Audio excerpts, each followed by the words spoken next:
How difficult or how often is the challenge with a franchisee? They don't know that their business isn't worth as much as they thought they were going to get for it, or they haven't been educated on how to figure out the value of their business. Almost all the time. I'd say 9 out of 10 franchisees don't know the value or how to determine it. Now, some have a vague idea, a basic understanding, but even then, there's enough various factors and nuances that they really don't know. And so, that speaking of a lack of education, certainly understanding value and what drives it there's a major disparity there. Welcome to the Franchise Hot Seat Podcast, where we talk about all things franchising. Now, here's your host, Dr. John P. Hayes. Hi, it's John Hayes with the Franchise Hot Seat Podcast. My guest today, Jeremy Pourbaix, Franchise Flippers. Very interesting story, Jeremy, and I want to get into it and your background in franchising. But let's start here. Is franchising for everyone? Anybody who comes along wants to say, hey, Jeremy, I need to buy a franchise. Great, let me sell you one. Is that the way it works? A lot of people think they should be franchisees, only to find out they're not cut out to be franchisees. Yeah, that's true. Business ownership is definitely not for everyone. I do think that most people at some point in their life get that itch to own their own business, and I think that is true for most people. But I don't think that it's the right thing for everyone. In fact, probably for most, it is not the right journey to take. What's wrong with franchising from your point of view? So I would say perhaps the underlying challenge or problem in franchising is a lack of education. Particularly with aspiring franchisees or existing franchisees. There's a lot to know, a lot to be aware of, a lot to understand, and you can't know it all up front, but there certainly are some things up front that are important to know, and then some things as you go through your journey that are important to know. And I think one of the major challenges or problems in franchising is a lack of education. That's a good point. And I spend my life educating people about franchising, particularly in this latter part of my career where I teach at the Titus Center for Franchising at Palm Beach Atlantic University. But I also have formed a Titus Center community on school.com where I'm reaching people who are not college-age students necessarily. They're in their 30s, 40s, 50s, and they want to transition into franchising, sometimes as an employee, which is fantastic because franchisors need great employees, and in some cases they want to become a franchisee, or rarely, but sometimes a franchisor. That happens as well. And I think you're right that lack of education about franchising, what it provides, why it works, and who it's for, a lot of that gets skipped over. And I don't want to blame anyone for it, but sometimes it's the pressure of a commission, it's the speed of selling a territory or multiple territories that motivates people. And it's easy to get caught up in the excitement that I'm going to be a franchisee. I'm going to be in charge of my future. I'm going to build my wealth through business ownership. All those things are possible. But the very first step is if you don't know that you're cut out for franchising as a franchisee or not, you've got a problem. And people have got problems when they buy franchises. I mean, you know that of all people, you're a franchise flippers, which we need to come back to because it's not exactly the same as house flipping, but it's the connotation, at least, that you flip franchises. And why would you flip them? Well, sometimes because the guy and gal, husband and wife, have been working it for 30 years. They've made a lot of money, and they want to move on. They want to get their jackpot. But probably, and I'm interested in, is it equal, 50-50?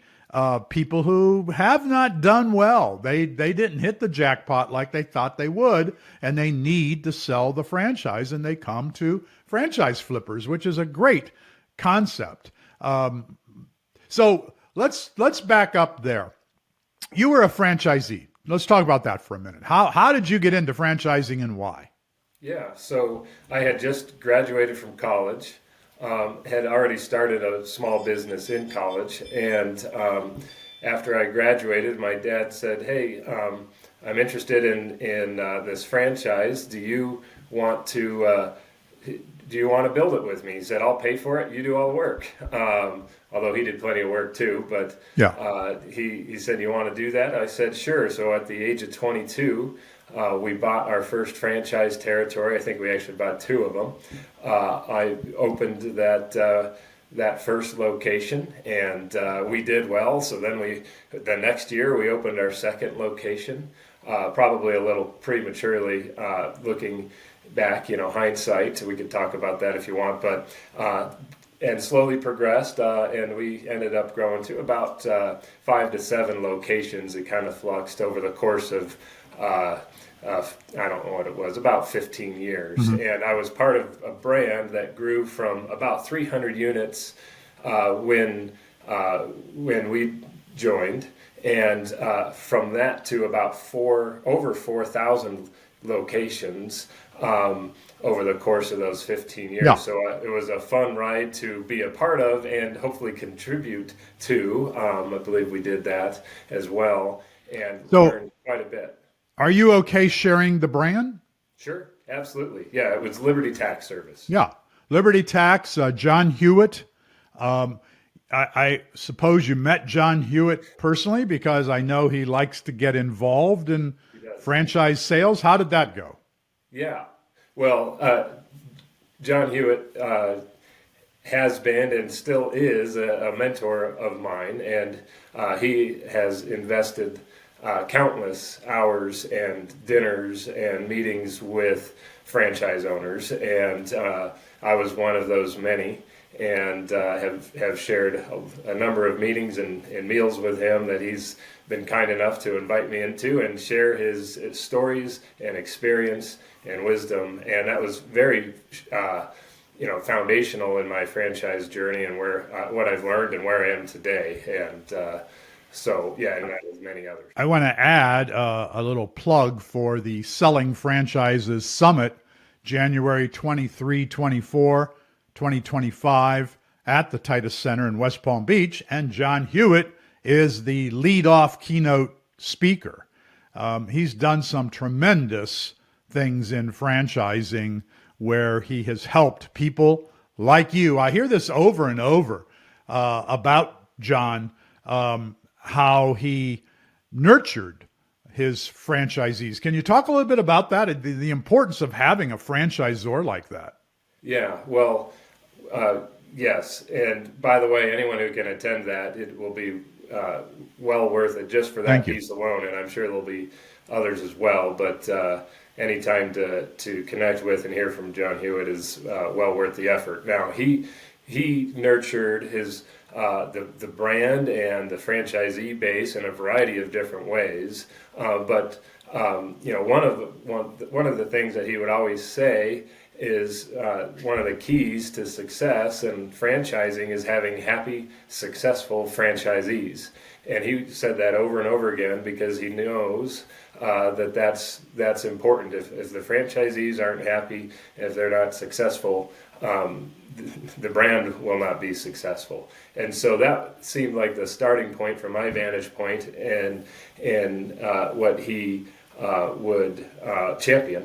And he carried that out in a number of different ways. One being just inviting franchisees to be in a room with him and discuss things and bring up people and have stories of success and challenge and failure that were shared among the franchisee base, just to learn from each other and learn from him and share his experience, which he had so much experience on. But a lot of training, and a lot of it involved him being present and not just, just a trainer or a training department handling everything. He was there to provide that overarching wisdom and experience that really helps, I think, when you're building a business over time. Yeah. And were you aware, Jeremy, when you and your father got involved? And by the way, when I was the CEO of We Buy Ugly Houses, anytime a father came to me and said, "I'm going to buy this for my son," my first mission was to get a loan with the son to make sure that this wasn't the father's idea. And oftentimes that was the case. The father thought this was a great franchise. My son needs something to do now that he's graduated from law school. Let's put him in charge of this business. And when I would get with the son, he'd say, "It's my dad's idea. It's not really what I want to do." Well, we didn't want a franchisee like that, so we weren't going to approve that. But you and your father were on the same page, and you met with John.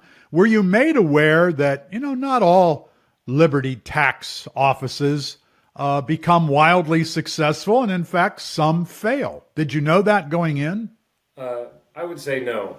And I don't think when I put myself back in the shoes I was in at the age of 22, exploring this, I wasn't thinking about that. It wasn't. Yeah. It should have been important, but it wasn't important to me. Yeah. And I probably thought, like most franchisees or prospective franchisees think, is failure's not an option. This is gonna be successful. This is turnkey. We're just gonna do it, and out will money will pour out. Yeah. And you did have your father to help you. He didn't work in the business hands-on, but he was instrumental in guiding you. And, no matter how you look at it, you had a franchisor who, as you've already said, nurtured the franchisees, continued to train franchisees. We've had a lot of franchisors like that through history who have done a great job of making their franchisees successful or showing them the path to success, as opposed to, I think today we have too many franchisors who don't even know the franchisees and who don't get involved in their personal success. And again, this is a downside of franchising. It's not always there, and it's also your responsibility as a prospective franchisee to look into that, to ask those questions. Again, we go back to lack of franchise education. I think we can put that label on everything that goes wrong in franchising. You should have known better. You should have asked more questions, etc. But so after 15 years or so, 14, 15 years, and you've got a dozen or so locations, did you decide, okay, we're going to sell this? Was it because you wanted the money, or you were tired of working, or what was the thought process? Yeah. So, that the point of moving on to the next chapter comes for everyone. It's inevitable. It happens 100% of the time. Yeah. And I was still, I guess relatively young, in my mid-30s, and it became time to turn the page to the next chapter. And for me, it was I had accomplished what I set out to accomplish. We wanted to develop a certain area and have a handful of successful offices, and I was able to help coach and develop a number of other franchisees in several different markets as an area developer, and I was satisfied with what we had accomplished, and I didn't see just growth within that arena being all that satisfying. Just staying the course. I'm more of an entrepreneur at heart, and so doing new things, taking on new challenges, and I had kind of reached the pinnacle of what I thought I was going to accomplish there. So it just became time to turn the page to the next chapter. And can you talk about how you did financially? When you start out, if you invest $50,000 or $150,000 in an office or two, but then after the number of years you were in, you can walk away with a multi-million-dollar sale, or maybe not multi-million, but can you give us some insight to that, to what was this worth for you financially? I don't remember the exact numbers, but and we had a variety of different involvements as multi-units and area developments, but I know we collectively sold everything for more than $1 million, and the journey along the way, we made a good profit. Yeah, it was good. well worth the effort. Good. I would say my story isn't an off the charts success story, Right. but it is a success story. Solid story I could do it that, over again in a heartbeat. yeah, good. And that season of my franchise Yeah. life was a good run for sure. And that's the kind of story we hope to hear from franchisees. And sometimes we don't because of one thing or another went sideways. So after you sell, you collect your money and you decide, I'm still going to stay in franchising, but now in a different way. Did franchise flippers come about immediately? Was that your plan? It wasn't the plan. Selling my franchises with Liberty Tax was kind of the catalyst for franchise flippers, because what happened is we were a well-known national brand with thousands of locations, and it came time to sell. And like what happens to most franchisees, I was very ignorant. I thought, it's time to sell, we'll just go sell it. And whatever that entails, we'll just go do it. And someone will write a check and we'll move on. Well, that was fairly ignorant on my part, but again, probably fairly common. And what I discovered is there was no good, easy, reliable way to sell my franchise units. And so the most common path was extremely expensive with utilizing a broker. And I did that for one or two of our locations, and we accomplished what we set out to accomplish in selling them, but it came at a very high cost. And the alternatives to that were just incomplete or inconsistent or unreliable. And so having gone through that process, and it took a couple years to sell everything, I thought there has to be a better way for franchise owners. There's who knows how many franchisees out there, probably a couple 100,000 franchisees in the franchise world out there. There has to be a better way for us to sell when that time comes. And so we set out to accomplish that. And so that was really the catalyst for franchise flippers. Okay. And then, so what is franchise flippers? How does that work? In short, we want to help others buy, build, and sell franchises. And everyone goes through that process, and flipping happens inevitably. It might be over 10 or 20 years, it might be over 2 or 3 years, but everybody flips their franchise eventually. And so you're buying, you're building, and you're selling. And so in essence, that's what we do. But we really start oftentimes with the franchisee and the franchisor. As I mentioned earlier, everybody exits, happens 100% of the time. And so franchisors need to recognize that. And it's a scary thing to think about when you're trying to add to your franchise base. To acknowledge everybody's leaving at some point is hard to do, but there's turnover is inevitable, and you can either have unplanned, unhealthy turnover, or you can leverage turnover and make it healthy and proactive rather than reactive turnover. And so we work with franchisors to collaborate with and plan with and educate their franchisees on exiting and having a successful handoff to the next franchise owner to take what they've built and continue it on. And so there's a big portion of what we do is collaborating with franchisors and franchisees to have a good plan in place and to maximize their value, and then have a good handoff to the next franchise owner. Okay. And so you work with specific brands, hundreds of them, dozens of them, or how does that work? Hundreds of brands and thousands of franchisees. Okay. And the brands will come to you and say, we want to provide your service, or we want to help our franchisees who are looking for an exit. What's the scenario like? Yep, a good portion of our clients, franchisee clients that are thinking about or ready to sell, come as a referral, if you will, from one of our franchisor partners.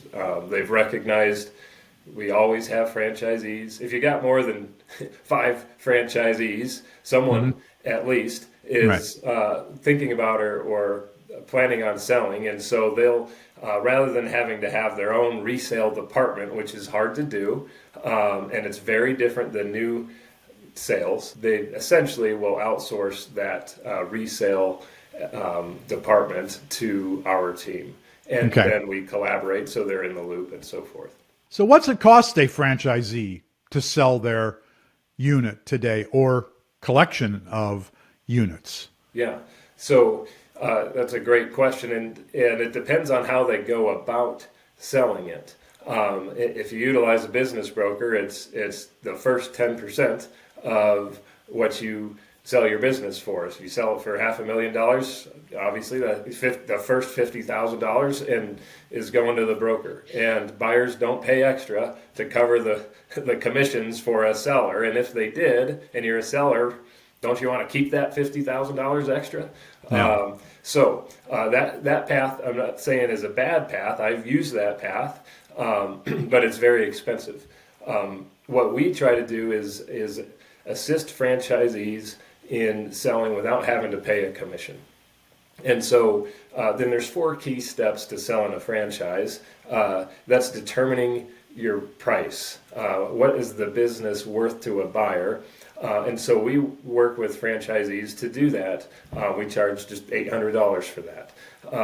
And by the way, it's important to know that way in advance of selling, because that will help you when you understand your value and what drives your value today. That helps you reach your target in the future, whether that's 2 years or 20 years down the road. It's important to understand that. So we don't always do that the day someone's thinking about selling. Oftentimes it's in advance, but that's a piece. That first step is determining your price, understanding your value. The second one is plan. How am I going to find my buyer? So putting together appropriate strategy. Do I want to use a broker? Can I do this on my own? Can I hire a team like franchise flippers? Are there alternatives? And so we work with franchisees to determine a plan. We charge $600 for that. And then the third piece is executing that plan. And so that can range from a few $100s if a franchisee is doing that on their own, following a plan that we help them put together, to a few $1,000s with us, to much more if they utilize a broker. And then lastly is putting the deal together once you have a buyer. So preparing your deal, usually that involves an attorney, but not always, but usually a couple $1,000s with that. So all that to say, it depends on the strategy, but most sellers can work with us, and for covering most of those 4 steps: a price, a plan, promoting the business for sale, and then preparing the deal for $5,000 to $6,000. How difficult or how often is the challenge with a franchisee? They don't know that their business isn't worth as much as they thought they were going to get for it, or they haven't been educated on how to figure out the value of their business. Almost all the time. I'd say 9 out of 10 franchisees don't know the value or how to determine it. Now, some have a vague idea, a basic understanding, but even then, there's enough various factors and nuances that they really don't know. And so that, speaking of, a lack of education, certainly understanding value and what drives it there's a major disparity there, probably among all business owners, not exclusively franchise owners. Okay. And out of 10 clients that come to you and want to sell their business, let's say out of 10 or out of 100, however you want to describe it to us, how many of them go away and say, gee, I didn't know it was worth that amount, which we don't want to sell it for that amount, and they go back to work for 3 or 5 years to get it up to the amount that they want? Or is that not an option? They've got to sell it regardless of what it's worth. Well, both happen because, what happens a lot of times is building a business from scratch is hard to do. And I would say it's always harder than we expect. I've never heard anyone tell me this was easier than I thought it would be. And I've worked with thousands of franchisees. Yeah. And so sometimes what happens is they start and they're a year or two into it, and they say, you know what, this is kind of hard to do. I may want to go back to corporate America, and so let's just sell this thing. And we start with let's determine what the price is, and they realize, okay, a resale is different than starting from scratch. Buyers that buy resales don't care so much about the startup costs because they're not considering that. You look at value a different way, and they understand it and decide, you know what, this is harder than I thought it would be, but I need to stay the course and see this through. It's like building a house. You can't stop halfway through and sell it very easily. You got to finish building it.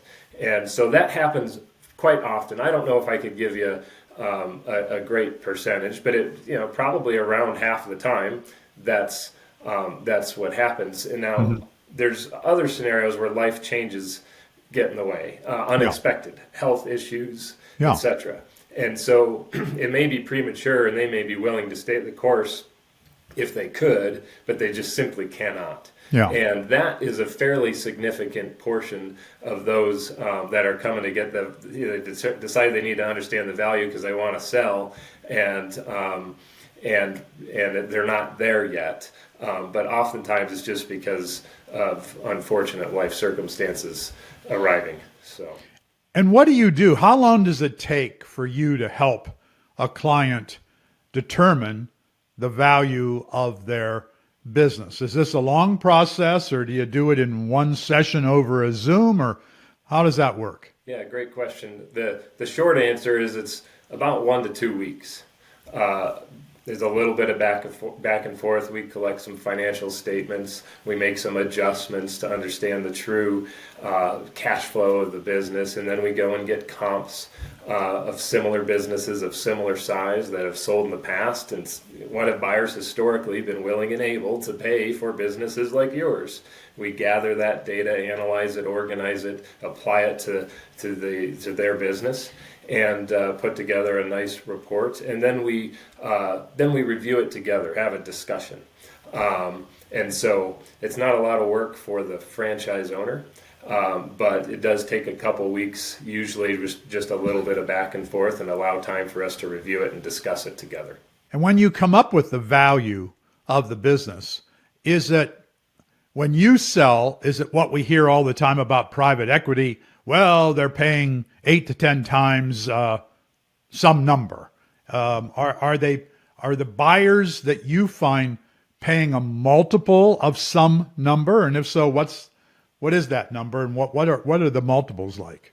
Yeah, typically when it comes to a resale and operating business, buyers are primarily interested in the discretionary earnings or the cash flow. It's similar to EBITDA, but with some additional add backs or adjustments. And they're looking at what that is, and they have a target in mind. I want a business with $200,000 in cash flow. And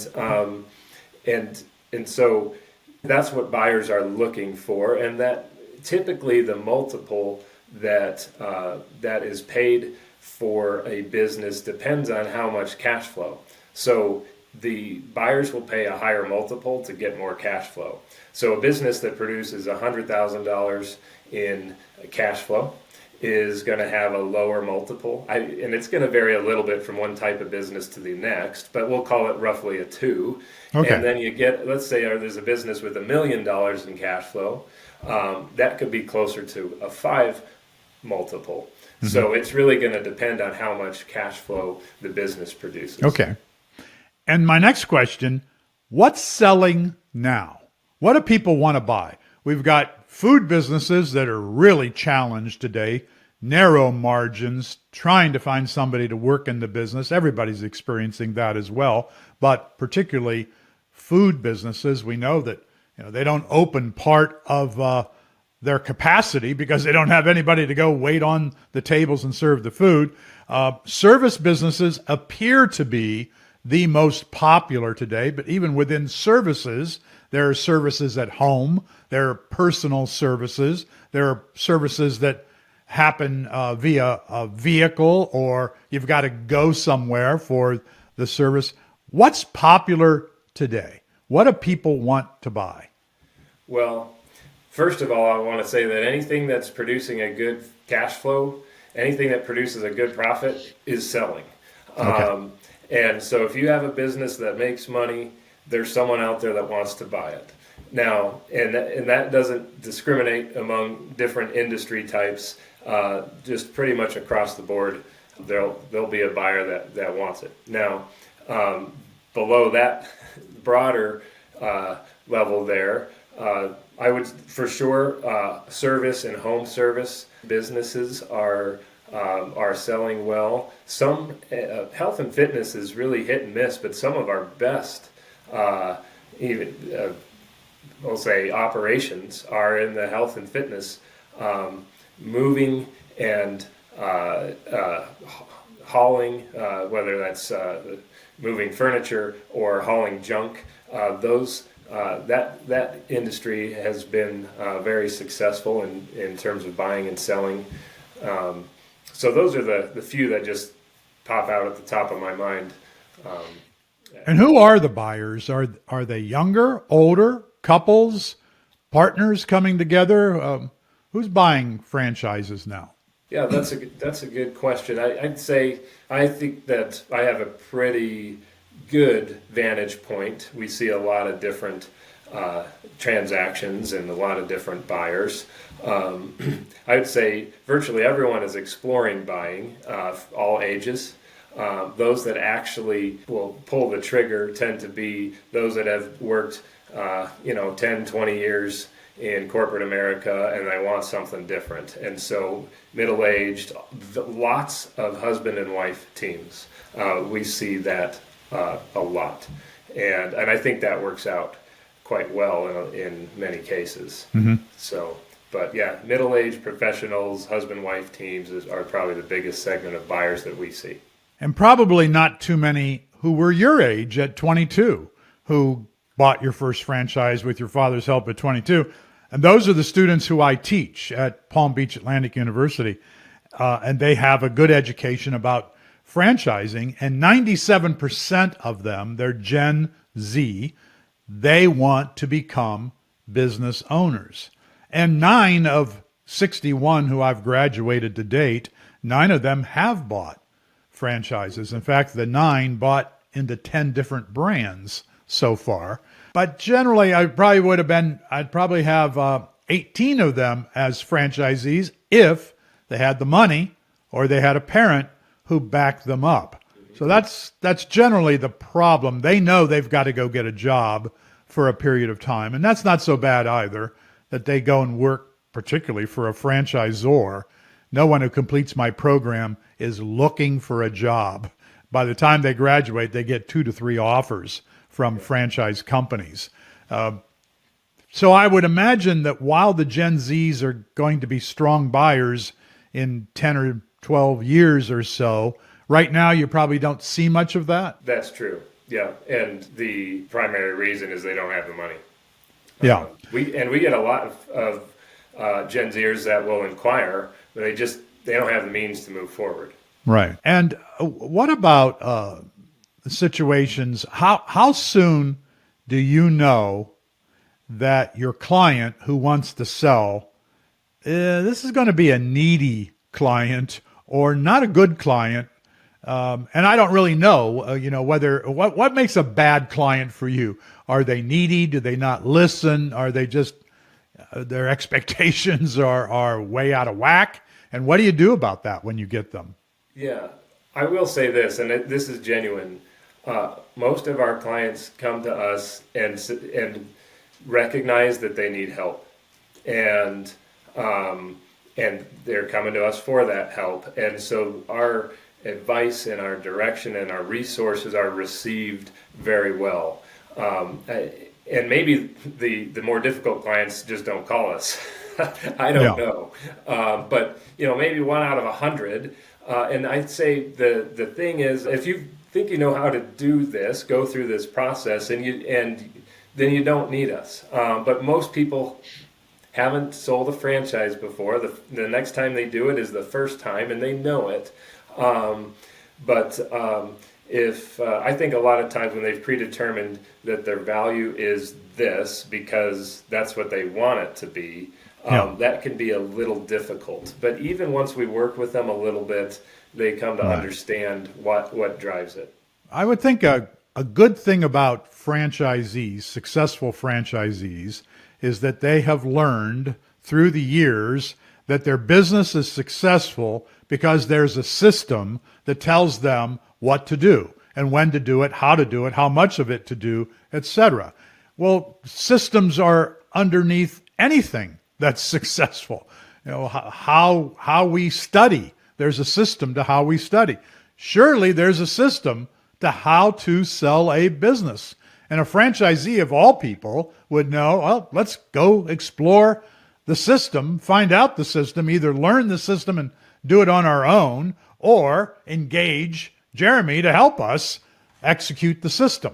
Yeah, yep. And I think anything involving franchising, if you don't follow the system and the process, and there are people that they're kind of more cavalier, pioneer, they want to do it their way, and that's okay. They shouldn't buy a franchise. Right. The same with when it comes time to selling. There's a good process to go through to determine if, when, and how to sell. Yeah. And we know what that is, and we can figure out what it is for any situation. But if you don't want to follow a system and you know all the answers, it's hard to provide a lot of help there. So yeah. Have you ever told anyone, Jeremy, franchising is not for you? I'm recommending you not buy a franchise. All the time. Yeah, okay. All the time. Now, how does that happen? Well, first of all, as I mentioned earlier in our discussion, I'm a big fan of franchising. I want the franchise community to grow and grow and grow. And so that's my bent. But yet, I know that it is not for everyone. And so we have a process, we call it a franchise on-ramp. It's a free assessment that anyone can take, that when we engage with a buyer that's serious about exploring, they don't know what they want yet. And then we have them go through our franchise on-ramp process. And we measure a couple of things in that, is their personal readiness, their financial readiness, and their franchise fit. And if any one of those three are out of whack, they're either not ready, it might be in a year or two, but they're not ready now. And we'll tell them, hey, you might be a great fit for a franchise, but you're not ready now. And we would just straight up tell them that. Other times it's, hey, you have the money and the ability, but you should buy a different business. A franchise is not going to be a good fit for you because you don't want to follow a system, for example. Yeah. Or you don't want to depend on a partner. A franchise is like a marriage. The franchisee and the franchisor have to work together. And if you don't want to have a partner to collaborate with and depend on and work with, a franchise is not going to be a good option. No. And so we're not afraid to tell a potential buyer that. Yeah, well, that's honest, and that you're doing them a service by saving them from the grief of getting into something that they're going to decide, we didn't know we had to follow a system. Okay, well, you do. How about, do you use a profiling system? For example, I've used the DISC profile probably 40 years, close to 40 years now, to help people understand their strengths and weaknesses. And doesn't mean you can't buy a franchise, but it's certainly that DISC profile will lead you to whether or not you should buy a service franchise that requires selling, or you should buy a franchise that requires you to be more nurturing and more caring for the ongoing client, depending on your profile. Have you used that or something like it? We have not used the DISC profiling or or others like it. We have I'd say a fairly rudimentary version of that we've developed and utilize in our franchise on-ramp, but I don't want to overstate its level of sophistication. Right. But I do think those types of tools can be very helpful. Anything that can help us really assess, our strengths and our weaknesses and our Right. different bents is really informative in buying a franchise. And one of the things that I dislike about franchisors, and I'm pro franchisors, I have a lot of them on my advisory board at the Titus Center, but I also meet franchisors who just don't know. They don't have the background. Or they do know, but they choose not to put any obstacle in the path of a sale. So they don't want to give a disc profile for fear that they'll lose the buyer. Well, if the disc profile shows that this is not a good buyer, you've done yourself a huge favor. You might make a $50,000 franchise sale, but you might end up spending $500,000 or $1 million over a period of time fighting with that franchisee or trying to educate that franchisee who will never be a top producer. And you knew that looking at their disc profile, or you would have. I don't understand that about franchising. Do franchisors, do you find them ready to use a profile of some kind, or not so keen to do so? I think it probably depends on the stage that the franchisor is in. So if they're an emerging brand, my experience is they're more inclined to put fewer obstacles. When they're more established, they are more inclined to put more obstacles in or more precautions. And so I think a lot of that just depends on the maturity of the brand. Yeah, I agree with you on that. Some, is it greed? Sometimes it's greed.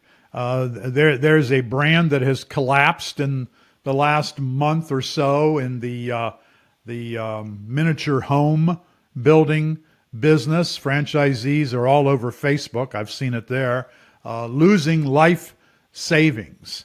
And in many of these cases, unfortunately, they just believed what the franchisor said. There wasn't enough experience there to see, is this really a good franchisor? Is this a John Hewitt type of franchisor, or a Don Dwyer, who was one of my favorites of all time, now the company being Neighborly. But, Dwyer would sit down with you and have coffee or lunch and explain to you how to go about building up a better business. And he taught his children to be that way. Dina Dwyer Owens having been his successor, and so many others. Ken D'Angelo, the founder of Homevestors We Buy Ugly Houses, every bit like that. There are a lot of franchisors that are very, very caring, and you would not describe them as greedy. But this miniature home deal clearly is greed. And these things happen even today. I say even today because we've got a lot of regulations in this country that favor the buyer of a franchise. And they don't know it, lack of education, or they just don't want to do it. They're in a hurry, and their neighbor, their uncle, their brother-in-law, somebody said, hey, this is a great deal, you got to get one. Not realizing it's a great deal, but not for me. Yeah. And this still happens. Boggles my mind that this still happens in franchising, that so many people end up putting up their life savings for nothing. Shameful. Yeah, there's a lot of stories like that. And, I think it's impossible to predict, though, how someone's gonna perform and how they're going to do. And so it is kind of a tricky balance of putting the appropriate precautions and obstacles in place, but also letting people kind of determine their own destiny and make those decisions. And I would say on paper, when I opened my first franchise, I was 22, and you could say this is not going to be successful, and yet we're in the top few dozen entities out of 2,000 entities, and so it's really hard to know. And there's a point where I think you have to let people decide for themselves, but you got to do it in a way that doesn't push them into it, but lets them decide. And I don't know how to do that. It's a tricky balance. Yeah. Well, I could tell you that I could predict at Homevestors, because I looked at the time we had 230 franchisees, and I had them all rank ordered by how much they paid us. That's not wrong. We were in business to make money. I want to know, of the 230 franchisees, who's making us money, and who are the top 10, 20 that make us the most money. And then who are these people at the bottom who we teach them what we teach the people in the top 20, but these people in the bottom 20, they're not making money, and they're blaming us, and they won't validate, so we can't sell franchises if a prospect calls them. When I looked at the disc profile that the founder, Ken D'Angelo, had instituted from day one, without really knowing why, somebody told him he should, and he did. When I looked at those profiles, the top 20 were starkly different from the bottom 20. It was very clear. And based on that, I said to the sales team, I'm not signing a franchise agreement with someone who has the profile of the bottom 20, because the bottom 20, they lose us money. In addition to that, you want to be able to sleep at night. The bottom 20 could never get it done no matter what, and that was our fault, because we signed the franchise agreement and we accepted their money, and we had the knowledge.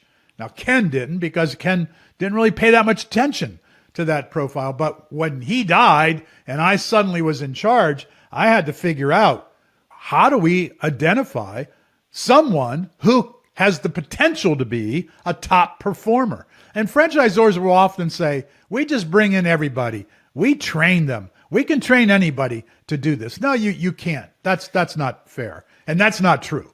If that were true, we wouldn't have any failures in franchising. We wouldn't have a bottom 20. Every franchisor has a bottom 20. And you're going to spend a lot of money trying to train and retrain and coach the bottom 20 to get up into the mid-range. You're not going to do it. Most of the time, you're not going to do it. They're not capable of doing that. So it is predictive if a franchisor wants it to be. But for many, many reasons, franchisors don't want it to be. Yeah, well, and the time spent to support that bottom 20%, if you will, it's too big of the pie. It takes away from the support of the middle group, which is the larger group. Then of some of them are able to go up to that next level, and supporting that top group. It comes at a very high cost. It comes at a high cost, and I don't know. I know there are franchisors who are greedy and who are just in it to milk it for what they can, get their money, leave the country or whatever. That rarely happens, but it does happen. And I don't know those. In my career, maybe I've met one or two of those along the way, but I never would have worked with someone like that. Every franchisor I know, emerging or not, particularly if they're associated with the Titus Center, they have it in their heart to want to help people succeed. And franchising is the way to do that. It's not for everybody, but it's for a lot of people. And so I think that franchisors want to do the right thing. And I'm sure you experienced that. For sure. Far and away, that is what you see. And I think that is ultimately the key to success, and building a sustainable brand over time is to have that mindset. Yeah. So are you a franchise broker, or some brokers call themselves consultants? Do you fall into that group, broker, consultant, or is that not what you do? No, I'm not. However, we work with several of them, a few handfuls that sometimes we're working with a buyer, and the path for them is to work with a franchise consultant, and we'll introduce the two. But we do that often. Okay. because there's a deeper layer of investigation and support, and we have trusted franchise consultants, coaches that we have relationships with that we believe have that the buyer's best interest in mind, and so we'll connect the dots there. We do that all the time. And what makes you different from a broker? You're selling franchises, and we're experts in resales, and most franchise brokers, franchise consultants focus 99% of their time on a new start, whereas we're the opposite. We're 99% of our effort is on the resale. Yeah, good. Side. And they're very different. The work to get the deal done and the type of buyer, they're very different. Okay. And one of the exciting things about this is that there are people who are cut out for franchising, but not for a startup. They'll be much better off buying an existing business that's been at it for 4 or 5 years. The money is coming in. You don't have to build it up and wait to break even. You do have a break even after when you buy an existing, but you've got money flowing in. You've got things in place. You have customers who already know you. You just got to take care of the business. And so what you do is very much needed in franchising, and that's why and you do a good job at it, so that's why I'm sure you're all part of why you're popular. But what do you negotiate the deal between the buyer and the seller? Ultimately, when you come up with a plan and you got to execute the plan, are you the central person in the relationship? Great question. And the short answer is no. Our philosophy is that when you have a willing and able and ready seller and a willing and able buyer, and you put the two together and give them the right tools and resources and direction, the best way to get a deal done is when they can work together. There's a lot of trust required, and so we believe it's best for the buyer and the seller to collaborate together. So we do provide resources and tools and support there, but we let the buyer and encourage the buyer and seller to work together. And the other piece of the puzzle is that there's the franchisor. That's part of the equation, right? Mm-hmm. They have to approve and vet and disclose that incoming buyer. And then oftentimes there's a lender involved. And so you can easily get too many cooks in the kitchen. So our philosophy is let a good buyer and a good seller collaborate together with their franchisor. And we're here as backup support to answer questions, provide direction, but we're going to stay out of the way. Okay.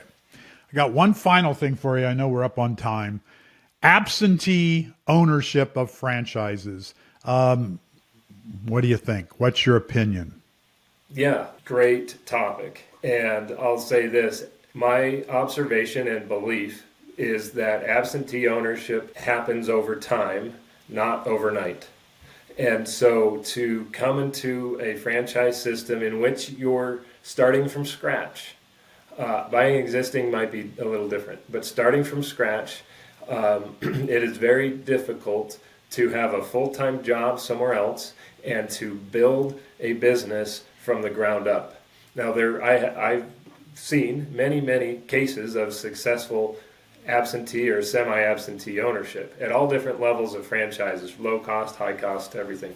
But very few of them happened from day one or happened overnight. You've got to grow into that. And so that's my experience and my firm belief. Great advice, Jeremy. Thank you. We could go on for a couple more hours, I'm sure, dissecting all of these issues that are pertinent to the seller of an existing franchise and the buyer who wants to come along and say, I don't want to build it from the ground up. I want to get into it in midstream, and you present that opportunity. So thank you for taking the time with me and explaining this to my viewers. And people can get in touch with you at Jeremy at franchiseflippers.com. Jeremy at franchiseflippers.com. Perfect. Thank you again for the time. Thanks for tuning in to the Franchise Hot Seat Podcast with Dr. John P. Hayes. Tune in next time for more conversation around all things franchising.